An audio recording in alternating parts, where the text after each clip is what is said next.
కేంద్రంలో ఉన్న బీజేపీ ప్రభుత్వం అవలంబిస్తున్న కార్మిక, కర్షక, రైతు వ్యతిరేక విధానాలను వెంటనే వీడనాడాలని సిఐటియు జిల్లా కార్యదర్శి జి సాయిలు డిమాండ్ చేశారు.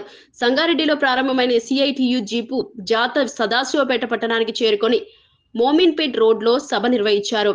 ఈ సందర్భంగా జి సాయిలు మాట్లాడుతూ పెట్టుబడిదారులు, కార్పొరేట్ సంస్థల సంక్షేమం కోసమే కేంద్ర ప్రభుత్వం పనిచేస్తోందని చెప్పారు. కార్మికుల కోసం ఎన్నో ఏళ్ల పోరాటాలతో ఏర్పడిన చట్టాలను మార్చి పెట్టుబడిదారులకు అనుకూలంగా 4 లేబర్ కోడ్లను తీసుకురావడం దుర్మార్గ చర్య అని అన్నారు. జిల్లా కార్యదర్శి జి సాయిల్ గారిని అందరినీ ఉద్దేశించి మనసులో కోరుతా ఉన్నాం.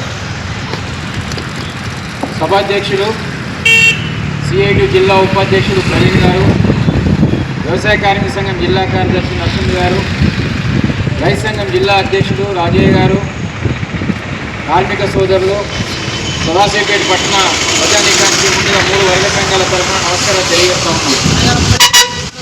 కేంద్రంలోని మోడీ ప్రభుత్వం అధికారంలోకి వచ్చిన తర్వాత 40 కోట్ల మంది కార్మిక హక్కులను కాలరాస్తూ పెట్టుబడిదారులకు, తన అనుయాయులకు, కార్పొరేట్ శక్తులకు అనుకూలంగా నిర్ణయాలు చేస్తూ ఉన్నారు. పోరాడి సాధించుకున్న కార్మికుల హక్కులు 29 కార్మిక చట్టాలను 4 లేబర్ కోడ్లుగా తెస్తూ పెట్టుబడిదారులకు చుట్టాలుగా మార్చిన పరిస్థితి.